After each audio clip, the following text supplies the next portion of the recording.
Welcome to A Canadian Investing in the U.S., a podcast and YouTube channel focused on Canadians buying real estate, with host Glenn Sutherland.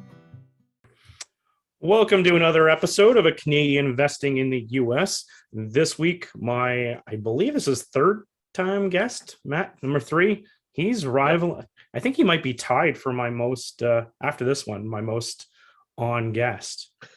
All right, we'll have to line up a fourth soon. We'll have to line up a fourth. What we wanted to talk about is, like, Matt, in the last, I don't know exactly when it happened, but recently has left his job. And Matt and I used to meet really regularly.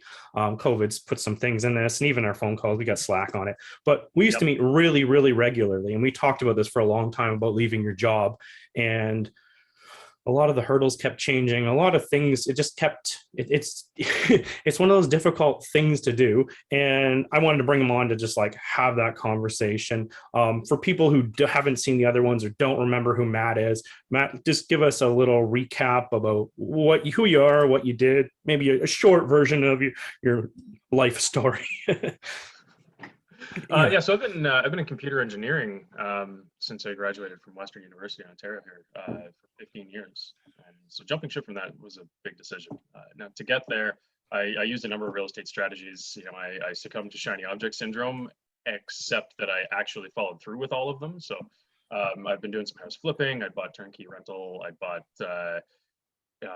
done some BRRRR, some wholesaling. I'm now looking at doing like some development and things. Like I'm up for trying anything. I tried different forms of advertising, and whether that's door knocking or letters or VA doing cold calling for me. That's sort of the things I've dabbled in, and eventually, we managed to build up the net worth and the recurring income to the point where I could feel safe leaving the job. Yeah. I even brought this up even on this show. I don't know if Matt listens to every episode, but I've even referenced some of Matt's posts from Facebook on my show, and I didn't print it off, so I don't have the exact one, right? Do you remember it, or do you want me to just try and butcher this? Oh, okay, yeah, the post that kind of turned everything, right? Yeah. So I realized that I was kind of pushing back. I was never quite ready to retire, And looking in hindsight, it could have been done 2 or 3 years earlier. And I have to be careful there to differentiate between retired and retired, right? So we know lots of guys that retire and then work for 60 hours a week in their real estate business. But my goal was to retire, like actually retire, stop, turn all the real estate stuff passive and not have a job at the same time, right? And part of the reason for that was that I needed the security for family. Lots of people telling me all the time that I know what I'm doing in real estate, and I can lose the job and just jump ship. What do we say? Jump out of the plane and build the parachute on the way down. But yeah, I got 2 kids, a wife, a mortgage. I'm not doing that. That's not how it's going to work. And I think what kind of had me in that mentality that I couldn't jump ship was that I hadn't understood for myself what it took to be ready, right? You have to define what is ready so that you can get there. And so, this post on Facebook that you're referencing, I was kind of agonizing over this. It had been a goal for the year last year to jump ship. And last year in August, I was returning to work from my parental leave. I'd taken a year off for parental leave, and I was sure before that year I would have retired, but I sort of stuck around to get the parental leave because it's free money. Why not? Yeah. And then I was convinced that through the course of the parental leave, I would set everything up that I need so that I could leave my job. And it just didn't happen, right? Parental leave ended last August. And then I suppose I was just kind of agonizing over that. Like, why haven't I managed to do this yet? I know that it's all in my head. The net worth is there. The skills are there.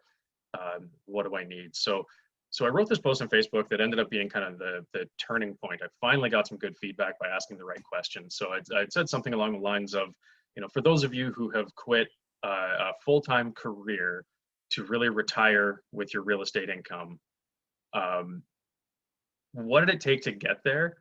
And specifically, I'm not asking these these single 22-year-old dudes living in a house with 5 other 20-something-year-old dudes that are all grinding hardcore on real estate.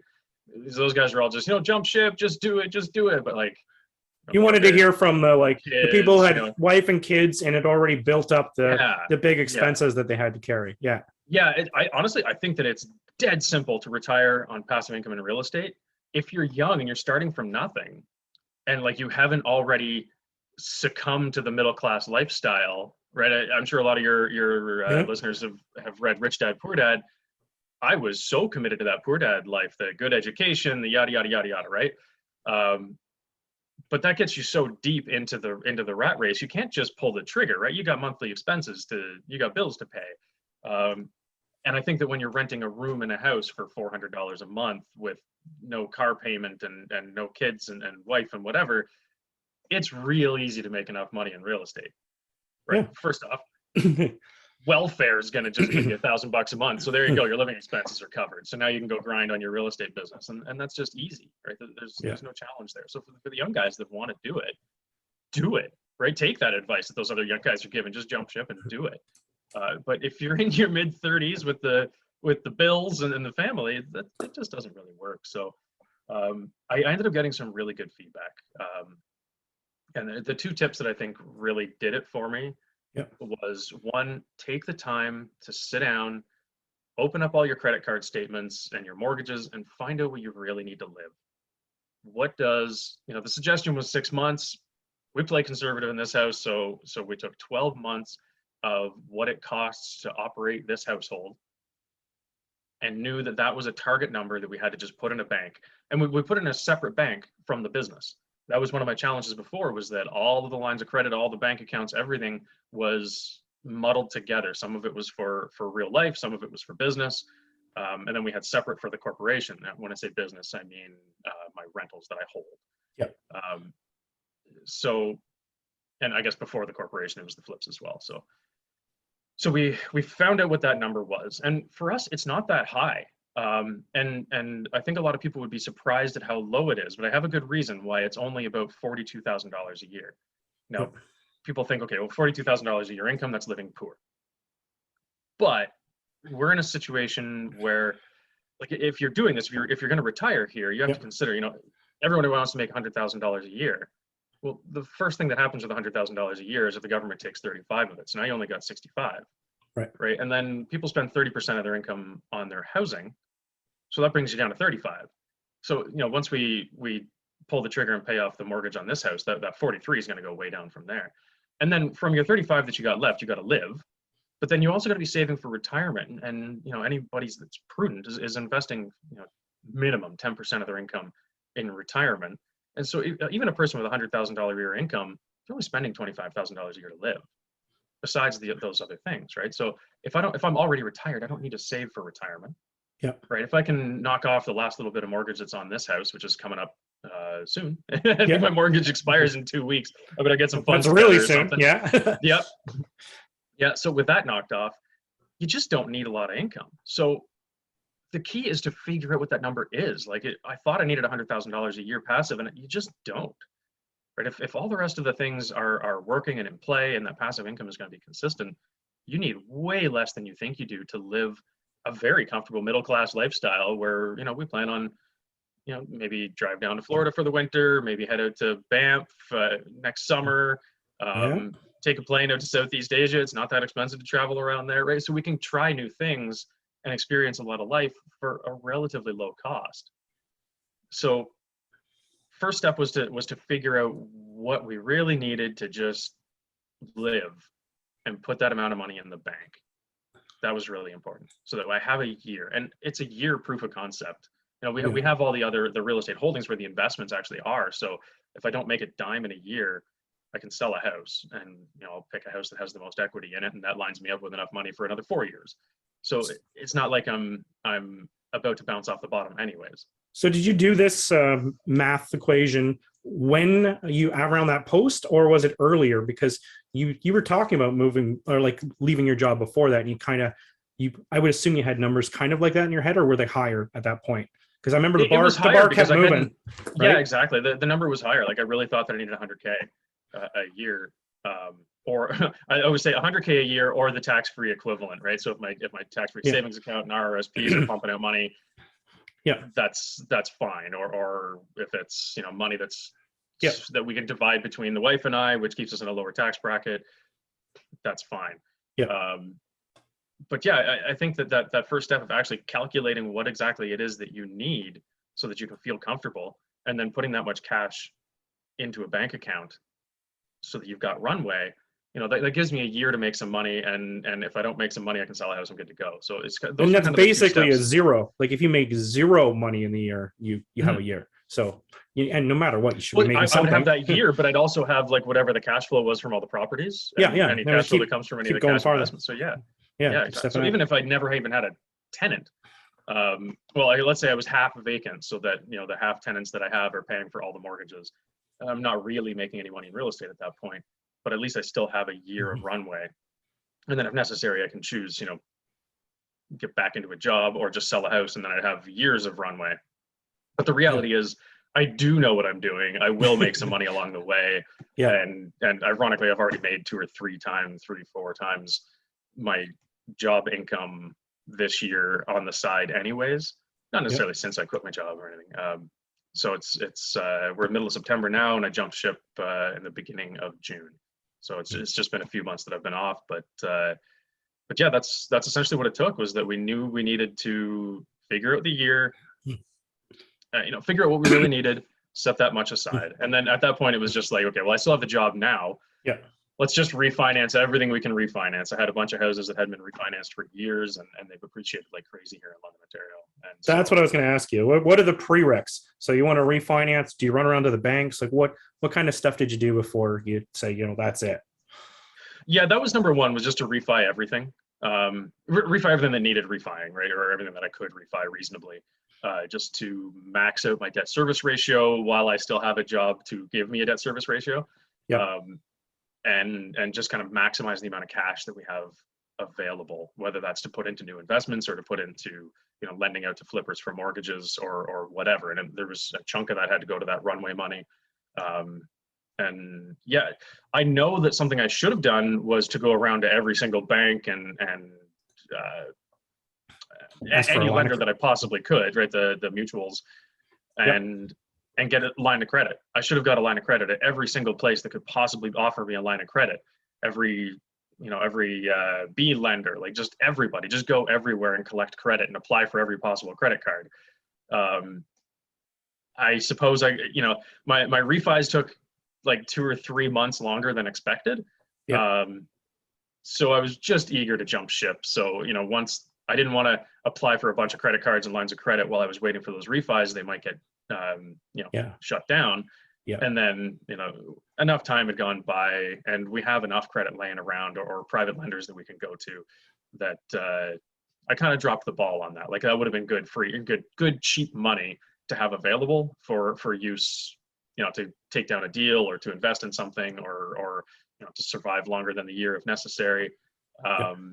So should have got those lines of credit, didn't bother. The moment that the money hit my bank account, my wife was coming downstairs and I clicked send on my 2 weeks notice. So send quick. So yeah, there could have been a little more preparation, but that's all I really needed.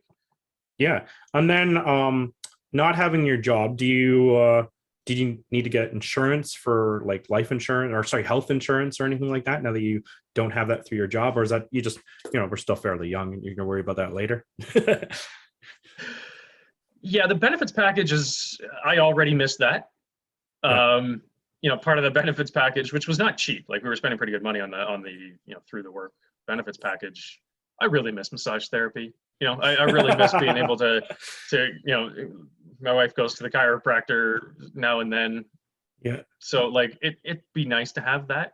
And then for prescription meds and then eventually dental when my kids, you know, shed their baby teeth and grow in a bunch of crooked adult teeth. Yeah, we'll need money for that.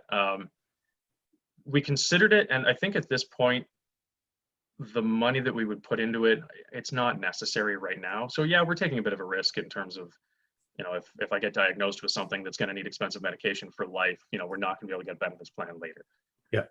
What are the odds, you know, compared to what are the odds that I could just make enough money to deal with it? you know.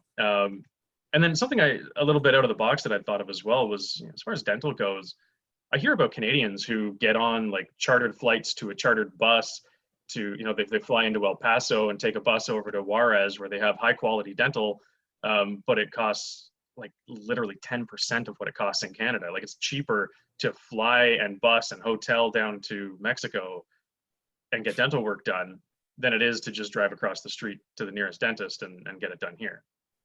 So, it'd be I guess they if call you're it getting braces medical or something tours. big. Yeah, something big. Yeah, if it's going to be some $5,000 braces for my kid, well, we could just make a family vacation of it, and my kid can enjoy a little bit of vacation, and then we send them to the dentist before we go home, right? So that we can be a little bit creative, right? The world is our oyster now. We can do what we want. We're not limited by time and borders anymore. Oh, well, except for COVID. COVID shutdowns aside, we're not limited by time and borders. Yeah. So, if we need medical things, if they're going to be outrageously expensive, which this is Canada, like we don't really have to worry that much about it.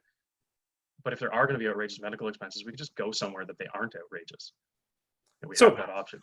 I just got thinking about this, just looking at my notes, right? And you're talking about having your year's worth of salary to leave your job. You don't have to tell me numbers on this part, but if for cash flow, how did that play into this?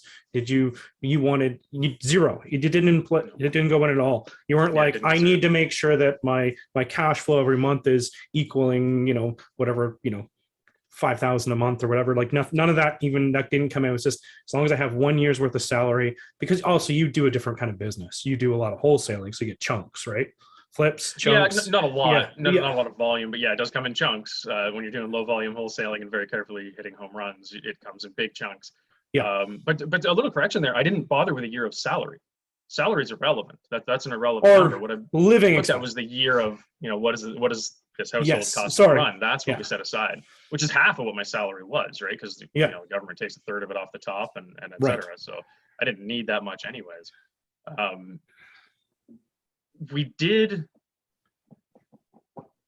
I did make sure to consider, like, you can't just start at zero, save up 1 year's living expenses and jump ship. Yeah. Hey, if you're mid-20s, do it.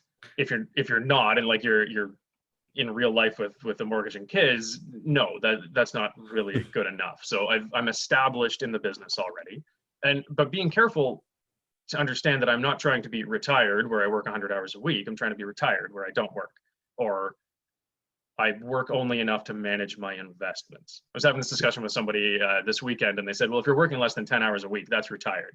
I'm like, oh, okay, well then, yeah, I'm retired. Right? If that's the definition, then yeah, we're covered. Yeah.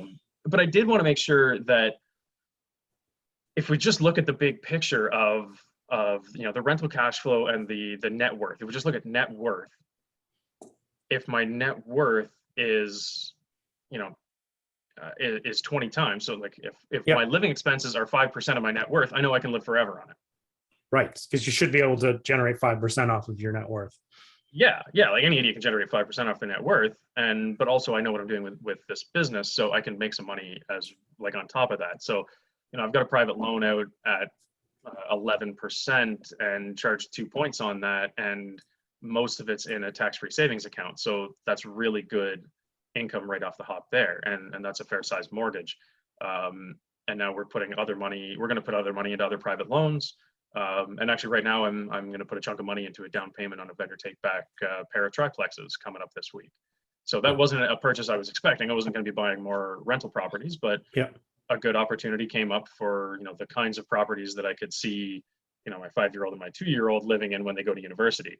So, it was a good opportunity. We're going to jump on it. And with a little bit of modification, a little bit of work, so I'll be in retirement for a little while. We'll get those houses cash flowing amazingly. And, those houses alone are almost going to pay for my retirement, never mind all the rest of the stuff. So deals will just kind of keep coming. And that was also something that I never really considered. Is I was always thinking, what do I need to retire if I never get another deal? And it's unrealistic that I'll never do another thing that makes any money. Like even if I got into real estate, like I've got other hobbies that could make money too, or I could just find some ways to generate money, start a business doing something, whatever. Mm-hmm.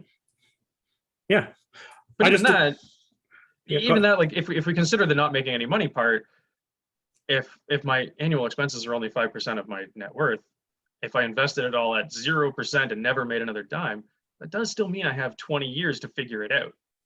Yes, Right? exactly. So like, Yeah. so that creates a lot of safety there. And you know, if you're looking at $40,000 a year, 20 times that, it's not gigantic. Yeah, and that's a really simple formula. I love formulas, right? So Yeah, you it's figure so out, straightforward. you do your what you need to survive, like what you're actually spending to survive with your current thing. Figure that out, multiply that by 20. If your net worth equals that, is that or higher, then you should be good to go, right? Yeah. And Yeah, as long as you can keep it ideally you're still reasonably well generating. invested. Yeah, ideally you're doing generating some income still. That's Yeah, not, it gives you 20 years to make a little money, and yeah, you'll figure that out. Now, I've got part of that net worth is tied up in properties, and the Yeah. way things are looking right now, you know, politically, environmentally, in terms of immigration and the housing crisis going on here, those houses are not going to be going down in value. no. So, like 20 years from now, they're going to be worth a freaking fortune, and who knows? 20 years from now, we might be doing the low-cost region living somewhere else where we only need $5,000 a year. Who knows? Who So, knows? you know, it creates a lot of runway to have that 20 years of annual expenses set aside. Yeah. We talked off air a little bit, and you were saying that there's because you went on a parental leave for a year, right? Well, how is that actually different than your retirement right now? Like, you said it's different. You said it's different when we were talking. It was slipped in, and it was different. Yeah, it definitely is different. During that time, well, okay, like the first part of parental leave, you're not sleeping, you're not doing business, you're taking care of a baby, right? And realistically, I was also, you know, doing what I could with the business at the same time, like best that I could. Now the differences during that whole time, I still felt like there was an urgency to make money, right? That still mattered. I hadn't put into my head what I needed to feel comfortable to leave the job. And so because I hadn't picked a goal, I was still just scrambling forward hard. So as the day-to-day concerns of managing an infant become a little bit easier, you know, wife's back on her feet and no longer waking up, you know, every 2 hours for feeding and all that stuff and just keeping everybody tired. I was kind of getting back to the grind and there was still urgency. I knew that I was even about to say that wrong. I knew that I didn't have enough to retire, but that's not the fact. I didn't know what I needed to retire. So I was still scrambling forward. And I was seeing that, you know, the job was still on the horizon. It was still going to be paying some of these bills because we're deep in line of credit debt because we have large projects on the go and whatnot. So with that, there was still this pending doom of having to go back to work. And you were trying to scramble to get this all done, so ideally you wouldn't have to go back, right? Like you were pressing hard, like you were trying to reach a goal that you didn't know what it was. Yeah, that's exactly right. I was trying really hard. I was just running through the dark with my eyes closed, trying to find the finish line. And yeah, we were going pretty hard on that. And when you're going hard on something, it automatically creates structure in your life. You get up in the morning and you know you've got to be at that job site because there's going to be a plumber there installing a tub, and you've got to be there to open the door for them and make sure things go well. And meanwhile, the other guys are going to be showing up so we can get the drywall up. And so like I had to be on site managing things. There was automatically structure built into that. Now, what's kind of funny is when you reach your numbers and you pull the trigger and you retire, not retire, but you retire. And at least the beginning of this was, now I'm getting myself into some deals now, but at the beginning of this was the first couple months, I was just floating. Right now, I'm no longer, I was home already because I was working from home due to COVID, basically doing this video chat and engineering stuff. Yeah. But now all of a sudden, like I wasn't doing that. There wasn't a time that I had to wake up in the morning. I'd hear the kids awaking and get to it. There was only that much structure, but even still, you know, sometimes the wife would just keep the kids quiet and let me sleep in, and so there's no structure there. And then I'd get up and you know, Lindsay's a more productive person than I am, especially around the house. So you know, I'm all about these real estate strategies because I can do lots with very little of effort and time. But Lindsay's the grinder of the household. I wish that she was the real estate champion. We'd be much richer. So I'd find myself just like sitting on the couch with the kids. Wait, wait a second. You make it sound like you're not driven. Like, we've done a lot of meetings, and you've shown me like your burn down charts and all of your stuff on your walls. So don't let this guy throw this BS at you, because he is very organized and he has the engineer's mind. It was. Yeah. Okay. All right. He was. Okay.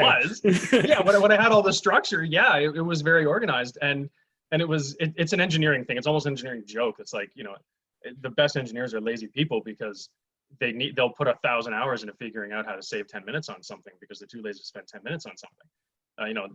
Yeah. The auto leveling picture frame, for example, right? Let's go like this with your picture, or you could spend a year creating an auto leveling system. And I'm sure there's one on Amazon. I bet you it's out there. Somebody took the time to design it. Yeah. But no, I've been saying for years, I'm not in real estate to get rich. I'm in real estate to get lazy. This has been my whole goal.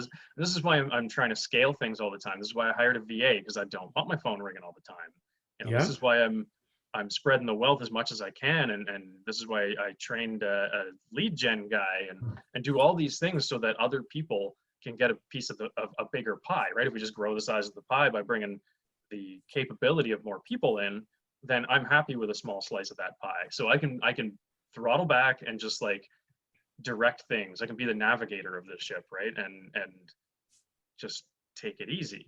So yes, I am lazy, and I'm trying my best to be lazy. So, Lindsay's not. She's always the grinder. And so I'd find myself sitting on the couch and we're watching Cocomelon or whatever the heck it is with the kids. And I'm managing the kids and I'm feeding them. But there was never a moment where it was like, I have this thing at this time I got to do.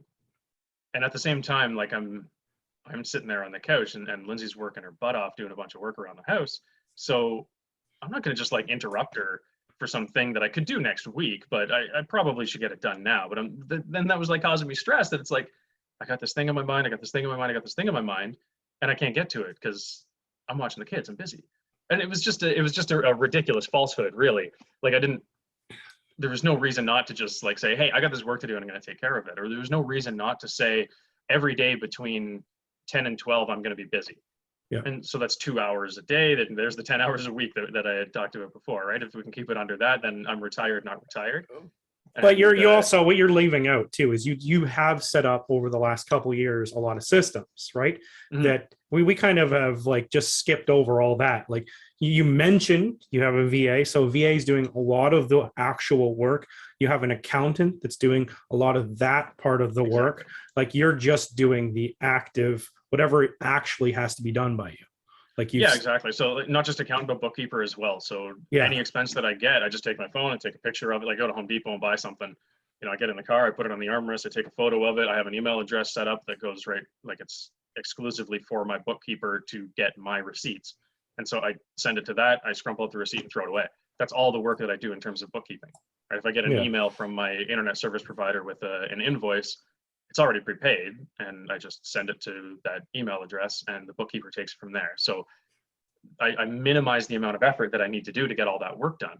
We used to do the bookkeeping and the accounting, and it was a disaster. We did it poorly, and it was like, eventually, like it was just so much stress here because there's so much chaos in it, and we don't do chaos very well in this household. So it was like, what's going to be cheaper, a bookkeeper, an accountant, or a divorce lawyer? It's getting too dramatic, right? Like we had to find those things that were causing the most stress and requiring the most effort and energy and taking us away from the kids, taking us away from productive business. And bookkeeping and accounting was literally was the second thing. So the VA was the first thing. Yeah. So VA first, and that stopped the asynchronous phone calls, right? Like I don't know what time of day somebody's going to call me because they saw my sign on the side of the road or they got my flyer on their doorknob or whatever. So I can't be in the middle of a meeting at an engineering company and be like, oh, hold on. Yeah. So you'd like to sell your house? Or like, I can't do that. So the VA was critical to get started. And let me shout out to Chris. Chris, I don't know if you're going to watch this episode, but you've been fantastic and an extremely important part of me getting my goals accomplished. So, so there was Chris to begin with to handle the phones and intake interviews. And then she would book an appointment during the time. She's mostly doing the wholesaling side of the business, right? Lead generation. Yeah, lead intake. Yeah. So Okay. we can call her a lead intake specialist. Yeah. So whether it's somebody comes in from the website or somebody calls, she would go through the script for the interview to find out, what do they have, why are they selling, what kind of price they're looking for, or the condition of the house, etc. Let's not go too much into the VAs, because I almost think we could wait a month or two and do a whole thing on VAs again, because I haven't done a VA episode in like half a year. Yeah, so she would take care of all that grindy work that's very asynchronous that I couldn't handle while I was trying to have a job and while I was trying to be present with my family even. So she would book an appointment, and that's what I needed. Is I had nothing to do with an incoming lead until I had an appointment. And then I could go and look at the notes and be like, okay, well, this person's not a motivated seller. I'll get on the appointment. I'll recommend that they talk to a realtor. They're not really who I'm looking for to get a deal, and we're done. Or I'd look at the notes and see that it's somebody I want to talk to. I get on the phone and we come up with a deal. And all, like, that's far less work than having to comb through all of those incoming leads all the time, and scaled out all the advertising stuff as well. And then after the bookkeeping and accounting, I then scaled out for lead generation. I found somebody that was eager and hungry and wanted to grow. And another shout out to Mike. Michael, I was going to say, that sounds like Michael. that's Michael. Yeah, he's been kicking ass at lead generation. Yeah. And it was so simple as I just taught him a script to go knock doors, and I said, use this script, and once you've had 100 conversations with people, you'll have the right questions to ask for how to get good deals. Come back to me and talk to me then. And that's just free advice for anybody. But come up with a script and go knock 100 doors, and then you'll have good questions. You'll be able to grow in this business. But based on our past conversations, you gave that same advice to several people, and nobody 100, and no one took it except for Michael. Yeah, Mike was ready to roll. Like his life was not in a place that he wanted it to be, and I think a lot of people are dabbling. But he was driven to change it, right? Like that's the step, the little piece that's missing. A lot of people. You want to talk about driven? The guy came in from nothing. Like, he wasn't already a real estate geek, geeking over videos and everything, right? Going through Bigger Pockets and Matt McKeever and all these videos and learning. He was fresh and new. And you want to talk about driven? He went, like, from the time I met him, he didn't get a yes from somebody for 6 months. And he was out door knocking 6 days a week. But when that one hit, it changed everything. So he stuck to it. He had that drive to grind and grind and grind while living in a roach-infested, awful place. And now he's moving up and moving up because he had that grind. And it's been amazing for me, right? So the exchange was, I'll teach him how to do all this. Win-win, right? I'll buy his leads off of him. Yeah. And by buying the leads off of him, I'm obviously getting leverage on my dollar. I'm making significantly more. But we also made a deal that if I bought a few leads, I'm not just going to buy a lead off you. We're going to start giving you a cut of these deals. And so now he's growing that way. And that feels fantastic. So he's helped me to make enough money to push me over the edge on retirement. And now he's getting a big chunk of these leads that he finds. And, he's now changing his life in a big way. So like that stuff feels good too, right? Growing the business like that and bringing people up with you. So being able to help Chris in the Philippines and being able to help Michael here, it's that stuff has its own benefits besides money, right? Awesome. Before we go, I'm just thinking advice for others. I wrote down some notes, and maybe you see if you have anything else. So based on our interview we just had, if you want to leave your job, step one was get a VA. Or at least start setting up systems. So VA systems, 20x your expenses and your net worth. Check out getting some bank loans and refinances, and then leave your job. Did I miss anything there, or is there some other stuff that people should do? You missed the two most important parts. One is find out what you actually need. If you don't know what you need, you can't. There's no point to any. No of it, point in 20x in it. Yes. What is 20x of your needs if you don't know your needs? So like, take the time to figure that out and start there. Maybe people are already there with their net worth that they could just make that work. Yep. Right. And reestablish what your needs are, right? If you're living downtown Toronto so that you can work at that $150,000 a year job, you don't need to make as much money as you think you need, because once you don't have that job, you don't need to live downtown Toronto. You could go somewhere nice, so somewhere quiet, or if you want to be in a city, you can just pick a different city that's cheaper, right? Like, you don't need to live that expensive when you don't have a job, right? The amount of money I spend in gas now is a tiny fraction of what I used to spend in gas. And the amount of money that I spend in coffees on the road or even food has gone down because I can cook differently now. So like everything really compresses. So really try to figure out what you need on an annual basis to start, and then work on trying to set aside, if you can make it to 20 times, great. And that's for playing super conservative, right? In the position that I'm in with the mortgage and the kids and whatnot. Yeah. 20 times is the right answer for that, I think. So that you can be earning 5% of that money and you're good. I like it. Yep. Cool. Matt, if people wanted to find your Facebook group or you or your Meetup or whatever, how do they track you down? Yeah, the Facebook group, that's a good point. That's actually been a massive advantage for me as well, as starting a real estate investor Meetup. We were doing monthly Meetup until COVID ruined it. It was 4 years every month until it got ruined. Having that network around is really helpful. So you can get involved in that Meetup, and it's free to join, and we don't charge for coming out to it, and it's just a fantastic networking event. But you can go to the Facebook page, the London Creative REI Meetup. And even if you're not in London and you just want to learn about creative real estate investment, come on in and post questions, whether it's about financing or deal finding or any of those sorts of things. So that group is a fantastic way to get in the same circle as me and know all the same people that I know that are kicking ass around here and around Toronto and Hamilton, et cetera, or Canada-wide. There's people from all over in there. And then to hit me up personally, Matt Geerts on Facebook. My profile picture is me in a suit. Just find me. There's not too many red bearded Matt Geertses out there. So just hit me up. It's I'm always open to chat with anybody. And I say I'm always open to chat with anybody. I chat with, as I said before, hundreds and hundreds and hundreds of new people. Show me that you can actually follow the advice and do the work, and I'll walk you right through the whole process all the way to retirement until you know more than me and you can start teaching me and funding my deals. Yeah. So by all means, hit me up, right? If you got questions about creativity or even mindset and how to get started and all that stuff, hit me up. Yeah, that's great. And when that Meetup does go, I would attend. I even attended that Meetup. I usually would go about every other month for I'll drive all the way over. It's an hour drive for you, right? Yeah, an hour drive, and I go. But I used to drive to Toronto. I used to drive to all these Meetups before this COVID thing happened.